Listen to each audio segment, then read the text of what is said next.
부검을 시작한 첫 해에 굉장히 좀 그 충격적인 일이 좀 있었다고 해요. 예, 어떤 일입니까? 그때 제가 첫 해 이제 부검을 배우기 시작했을 때 음. 그때 이제 들어가는 부검이 좀 강력 사건에 가까운 상태 사건이었어요. 강력 사건에 가깝다라고 하면서 왔는데 네. 근데 범인이 이제 가족이었고 네? 그 젊은 여자분이었는데 어머니랑 오빠한테 이제 살해를 당한 분이셨고 어머니와 어머니랑 오빠한테요. 오빠. 네네. 여동생을 흉기로 찔러서 숨지게 한 혐의로 친오빠가 체포가 됐는데요. 이런 가운데 친어머니도 범행에 가담한 것으로 드러났습니다. 친딸을 살해한 혐의로 어머니 54살 A씨와 오빠 B씨를 기소 의견으로 검찰에 송치했습니다. 근데 그 공격의 수위가 이제 좀 너무 이렇게 좀 잔혹해서 그러니까 네. 저희가 이제 딱 그 시신을 뵀을 때 많이 훼손이 돼 있는. 네, 그러니까 얼굴 아래쪽하고 목이 에? 좀 많이 훼손이 되신 상태였어요. 네. 경찰이 발견 당시 김 씨의 시신은 얼굴과 몸이 분리된 상태였습니다. 경찰은 오빠와 어머니에 대해 일단 구속영장을 신청하고 시신을 부검하기로 했습니다. 저도 이제 그날 지도 교수님하고 같이 신월동 국가수에 갔는데 일단은 시신 훼손 상태가 너무 심하니까 다들 약간 좀 평소보다 더 숙연해지는 그런 분위기가 있었던 것 같고요. 그래서 처음에는 이제 구타로 시작을 했던 것 같은데 결국은 이제 목도 조르고 나중에 이제 기절을 하게 되니까 이제 시신도 많이 훼손을 하게 되는 그런 과정으로 진행이 됐던 것 같습니다. 키우던 강아지한테 악귀가 들렸다라고 하면서 일단은 강아지를 먼저 죽였어요. 네, 근데 그러고 나서 이제 그 악귀가 딸한테 옮겨 붙었구나 하면서 이제 딸을 공격하기 시작하신 거예요. 그래서 그때 상황이 이제 좀 어머니는 나중에 결국 이제 조현병이 있는 걸로 밝혀지셨어요. 근데 이제 이 어머니의 영향을 받아서 아드님도 조금 이제 독특한 생각을 하시는 네, 그런 상태가 되셨었고 그래서 사실은 치료를 받았으면 그런 상황까지 안 그러니까요. 왔을 텐데 네. 이제 아무래도 가족들이 이제 그 치료를 권유하기보다는 이제 어머니의 그 생각에 좀 동조하고 이렇게 그런 참 너무 쪽으로 안타깝네요. 갔던 것 같아요. 네, 네. 안타깝네요. 그 사건도 굉장히 안타까웠던 사건. 아, 이게 참 정말 너무 가슴이 아픈 그런 네. 사건이네요. 예. 사실 그런 정도로 심하게 훼손된 시신은 제가 부검 시작하고 나서 처음 보는 거였기 때문에 저도 굉장히 조금 어느 정도는 충격적인 굉장히 좀 생경하게 현실감이 떨어지는 느낌을 받았었습니다. 아, 이게 정말 만만치 않은 직업이구나라는 생각도 좀 들었었습니다. 교수님의 부검으로 결정적인 사인을 밝혀낸 그런 경우도 좀 있다고 그래요. 네, 제가 이제 또 촉각법의관으로 이제 일하게 된 첫 해에 네. 겪은 사건인데 그때도 젊은 여자분이셨고 이제 마지막에 어떤 수련원으로 뛰어들어가는 모습이 이제 CCTV에 확인이 찍혔어요. 되셨어요. 네. 네. 근데 그러고 나서 한 1시간에서 1시간 반 정도 후에 사망한 채로 이제 신고가 접수가 된 거예요. 저희가 이제 시신을 딱 받아봤을 때도 보통 이제 사람이 사망을 하면 이제 피가 더 이상 이제 심장이 뛰면서 이제 더 이상 피를 돌게 공급하지 하지 않- 네, 않으니까 그 피가 중력에 따라서 가라앉게 되거든요. 그렇죠. 네. 그게 시반이라고 하는 네, 거죠. 시반이라고 하는 네. 현상이고 이게 보통은 이제 똑바로 누워 있으면 이제 등 부분이 좀 붉게 보이게 됩니다. 그래서 그게 네, 그래서 그걸 보고 이제 이분이 사망하신 지 얼마나 됐나를 좀 추정하기도 하는데 그분도 이제 등 부분이 굉장히 붉은색을 띠긴 하는데 네. 이게 시반이랑은 좀 다른 거예요. 어? 그러니까 시반은 바닥에 밀착해 있는 부분에는 생기지 않아요. 네, 혈관이 이렇게 압착이 되니까 그쪽으로는 혈액이 들어갈 수가 없거든요. 혈액이 다 퍼지겠네요. 네네. 그래서 그 아. 주변에는 붉게 되지만 완전히 밀착한 데는 오히려 더 하얗게 보이는 네네. 그 시반은 그런 좀 이렇게 왔다 갔다 하는 특성이 있는데 이분은 그냥 등 전체가 다 붉은색인 거예요. 그래서 이거는 시반은 아닌 것 같다. 좀 이상하게 생각이 돼서 이제 절개를 해보니까 다 멍이었던 거죠. 네. 그러니까 누군가의 구타에 의해. 네, 이거는 뭔가 외력이 가해졌다. 그 붉은색이 다 출혈이었던 거죠. 출혈이 너무너무 심해서 이제 그 피부 안쪽에는 근육까지 다 녹아내린 상태였고 그 손상 때문에 결국은 돌아가시게 된 걸로 진단은 나왔거든요. 네. 그러면 이분은 왜 그렇게 등 그 등 뒤쪽에 그렇게 광범위하고 심한 멍이 들어 있었을까? 그걸 이제 찾아내는 게 이제 경찰의 수사 방향이 된 거였죠. 이게 범인이 그러면 누구입니까? 그때 이제 수사 초기에는 이분이 어쨌든 수련원에 가서 이렇게 사망을 하셨으니까 네네. 그분 그 관계자들부터 조사를 그렇겠죠. 받으셨거든요. 근데 그분들이 이제 처음에는 이분이 그 집에서 좀 학대를 받으신 것 같다라는 진술을 했었어요. 근데 나중에 이제 더 이제 형사분들이 그 조사를 해보시니까 수련원 관계자들이 단체로 휴대폰을 교체를 했어요. 그리고 그 내부에 있던 CCTV를 삭제를 합니다. 그래서 뭔가 이제 수상한 게 하나씩 나오니까 더 이제 조사를 해보니까 일종의 이렇게 수강생으로 등록을 한 분이셨는데 이 돌아가신 분이 이분한테 이런저런 이렇게 잡일을 굉장히 많이 시켜줬더라고요. 참. 그런 일을 계속 시키는데 또 정해진 날짜까지 안 해오면은 굉장히 많이 혼내거나 질책을 하고 네, 또 네. 때로는 목검 같은 걸로 이렇게 아. 때리기도 아우. 하시고 폭력까지. 네, 뭐야? 그게 너무 반복이 되다 보니까 이 피해자분은 일종의 가스라이팅을 당하신 거예요. 그래서 신고도 못하고 그냥 당연하다고 생각하신 거구나. 아. 그래서 그날도 이제 늦었다 하면서 나 일도 다 못했는데 늦었다 하면서 막 달려가는 게 그 CCTV의 마지막으로 잡힌 모습이었던 아니 근데 거죠. 이참 시신 부검 결과 외부 충격으로 사망했을 가능성이 크다는 국립과학수사연구원의 소견이 나왔습니다. 수련생을 목검 등으로 때려 숨지게 한 혐의로 재판에 넘겨진 관장에게 중형이 선고됐습니다. 아니 그리고 이게 본인들이 잘못을 했는데도 이걸 이제 증거인멸을 하고 증거인멸을 시도를 한 거죠. 가족분들한테 떠넘기고. 네. 정말 진짜 부검을 하신 이야기를 또 하다 보니 이런 이야기까지 좀 나왔는데 안타깝게 돌아가신 분들의 또 이야기를 또 듣다 보면 그만큼 또 부검이 얼마나 중요하다라는 생각이 좀 듭니다. 이 일을 하시면서 또 유독 마음이 좀 아팠다, 좀 네. 먹먹했다라는 그런 또 일들도 좀 있으셨다 그래요. 가끔 이제 같이 살던 가족분들이 한꺼번에 오시는 데도 있어요. 그러니까 뭐, 아. 네. 또 이제 어떤 사건 중에 하나가 고령의 이제 어머니랑 좀 중년의 아드님이 같이 돌아가셔가지고 뒤늦게 발견이 되신 사건이 있었는데 그분들이 발견되신 계기가 수도세가 갑자기 너무 많이 나온 거예요. 그래서 그 수도관리 사업소에서 이 점검을 하기 위해서 이 집을 찾았다가 이제 부패 상태로 이제 돌아가신 두 분을 발견을 하신 거였던 거죠. 서울 종로구 창신동에서 80대 어머니와 50대 아들이 숨진 지 한 달여 만에 발견됐습니다. 수도요금이 90만 원 넘게 나온 걸 이상하게 여긴 수도사업소 직원이 현장 점검을 나왔다 발견했습니다. 불러도 인기척이 없었고 물이 이렇게 새고 있는 소리가 들렸다고 합니다. 이 두 분이 다 좀 거동이 좀 불편하시고 네. 그러니까 일정한 직업이 없는, 그러니까 특정한 수입이 없는 상태셨는데 그렇게 되면 사실은 우리나라에서는 이제 기초생활수급자로 이렇게 지원을 해드려야 되잖아요. 이분들이 살고 계시던 집이 자가였어요. 물론 그 집이 이제 아주 괜찮은 집은 아니었고 이렇게 쓰러져가는 집이었는데도 그러니까 서류상으로는 재산이 있기 재산이 때문에 있으니까 이게 구청에서 뭐 그 주민센터 같은 데서 네. 이제 확인을 해도 방법을 찾아보는 와중에 이제 결국은 돌아가신 그런 거예요. 안타까운 네. 또 일이 있었군요. 네.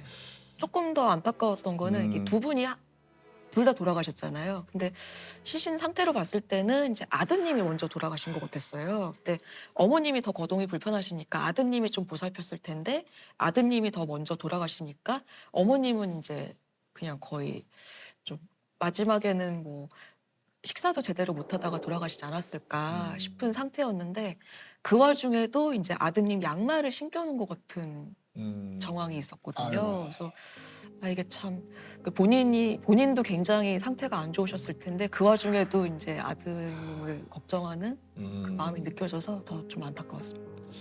그러니까 뭐 복지 사각지대가 생기는 이럴 때에 네네네. 이렇게 또 안타까운 일들이 또 생기니까 이게 또 이런 거를 뉴스로 볼 때마다 참 저도 그렇습니다만 네. 많은 분들이 참 뭐 안타까워하시죠. 맞아요. 가슴 아프죠. 이런 일이 좀 없어야 하는데 제가 이제 지금까지 한 1000건 넘는 부검들을 다 이제 파일 하나로 정리를 해놓고 있거든요. 근데 거기에 보면 이제 다 사건 개요들이 다 나와 있는데 그 사건 개요를 이렇게 하나씩 보다 보면 사람의 인생 한 명 한 명이 다 소중하고 다 의미가 있고 그러니까 정말 소중하지 않은 사람은 없구나 하는 생각도 갖게 됩니다.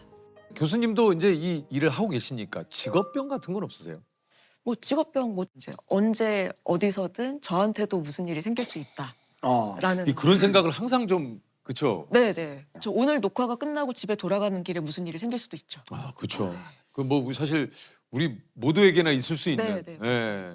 아마 이런 일을 하시는 분들은 다 그런 생각을 좀 갖고 계실 거예요. 근데 그게 꼭 나쁜 건 아닌 게 좀 안전에 좀 더 신경을 쓰게 되기도 하고 뭐 매일 저녁 콘센트를 다 빼놓는다. 플러그를 다 빼놓는다 이러신 분들도 계시고 좀 더 조심하게 되는 것도 있고요. 아니 그 지금 교수님도 얘기하신 대로 그래서 면허증은 있는데 운전 안 하신다고 그래요? 네, 그러니까 잘 못하겠더라고요. 그래서 그러니까 만약을 대비해서 이제 면허증은 계속 살려놓고 뭐 재발급도 받고 그러긴 하는데 20년 전에 받아가지고 무운전 무사고입니다. 한 번도 운전해 보신 적이 없으시구나. 네, 도로 연수 이후에는 없습니다. 또 주변 사람들도 언제 다시 못 보게 될지 모르니까 뭔가 좀 더 소중하게. 네. 그러니까 그게 네, 그러니까 평상시에 막 잘 챙겨드리고 이런 것까지는 아니더라도 일단 얼굴 보고 얘기할 때만은 잘 해드리는.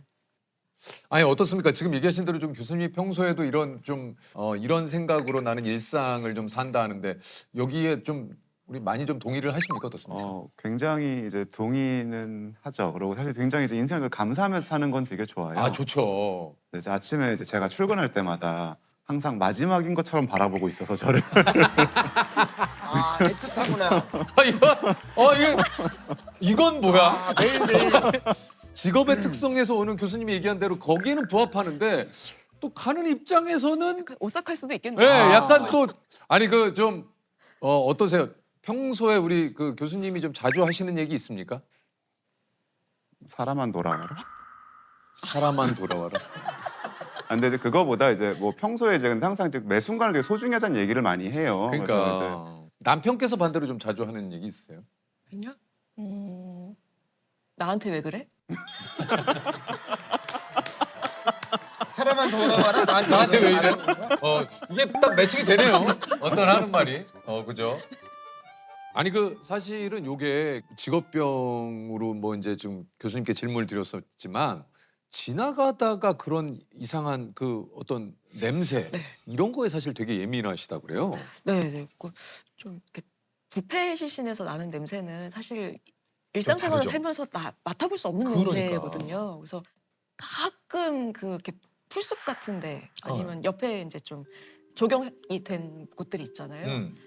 가끔 비슷한 냄새가 날 때가 있어서 이게 이런 냄새가 날 리가 없는데 왜 이런 냄새가 날까 이제 생각을 해보다가 사실은 그 냄새 때문에 이제 시신이 발견되는 경우도 굉장히 많고요. 그럼 실제로 그 냄새 때문에 시신을 발견하신 적도 있으세요? 아 제가요? 네. 영화나 이제 뭐 드라마 보면 아니 그래서 이거 무슨 냄새지? 뭐 이런 경우 있잖아요. 제가 그러면은 거의 김전일 코난 수준. 그래요. 역시 그 김전일 코난. 역시 확실히. 역시 저도 좋아하거든요. 코난. 재밌어. 오페라 유형의 대저택인가 그참 재밌었는데. 뭔지 알아요? 극장판. 맞아요. 알지. 아유. 예. 네. 근데 저희 그 아파트마다 이제 커뮤니티가 있잖아요. 있죠. 네, 거기에 좀 되게 좀 느낌이 쎄한 글이 한번 올라와가지고 어떤 글이요? 대표님한테 직접 연락드린 적도 있긴 한데 어떤? 그 자꾸 윗집에서 썩은 된장 냄새가 내려온다는 거예요. 그래서 썩은 된장 냄새? 이거 혹시 그 부패 냄새를 이렇게 표현하신 게 아닐까라는 그 생각이 직감적으로. 갑자기 들어가지고 방장님한테 이제 혹시나 이제 안 좋은 일이 생겼을 수도 있으니까 관리사무소에서 한번 확인해 주시면 좋겠다라고 이렇게 좀 메시지를 보낸 적이 있습니다. 진짜 봤어요? 별 얘기가 없었던 거 보면 그냥 다행히 다른 일이었던 것 같습니다. 나는 다행이네. 아니 어쨌든 좀 이렇게 뭔가 어떤 이상한 느낌이 있을 때는 이건 사실 확인을 해보는 게 그쵸. 아니 교수님의 좀 삶의 낙이라고 할까요? 네. 그건 뭐가 있습니까? 저는 뭐 집에서 좀 여유가 있거나 이제 집에서 일을 할 수 있을 때는 뭐 드라마나 영화 같은 거 많이 틀어놓고 이제 보면서 할 때도 있고요. 아니 교수님께서 클럽 H.O.T 출신이시라고. 그래요? 지금도 지금도 클럽 H.O.T. 네, 현직입니다. 그렇군요.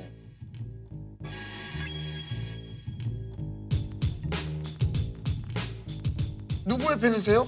저는 지금은 문희준. 아, 희준이요. 아니 얼마 전에 문희준 씨 팬미팅도 갔다 오셨어요? 네, 7월 달에 7월에? 게릴라 팬미팅을 갑자기 잡으셔서 팬카페에 있으니까 이제 공지 보고 바로 신청했죠. 그래가지고 네. 뭐 좀 대화 좀 나눴습니까? 문희준 씨하고? 그때 이제 굉장히 소규모로 하셔가지고 예. 제가 또 어필한다고 어. 제가 이런 일 하는 사람입니다. 법의학자입니다. 예. 나중에 혹시 방송에서 뵐 수도 있어요. 이제 그랬더니 말씀을 문희준 드렸더니 씨가 뭐래요? 이게 법의학자라는 거를 이렇게 딱 정확히 못 들으신 것 같아요. 그래서 의사시면은 뭐 제가 나중에 도움을 받을 수도 있나요? 하셔가지고 저한테 절대로 오시면 안 됩니다. 그렇지. 네, 아, 저는 그렇죠. 만나시면 안 됩니다. 네네네. 아, 저는 아직도 잊을 수 없는 게 형이랑 저랑 같이 예전에 위아더 퓨처를 했었죠. 혹시 그거 보셨습니까? 네. 그거 잘 추시더라고요. 그거 몇 개월을 했는데 하하가 다 망쳤잖아요. 그거.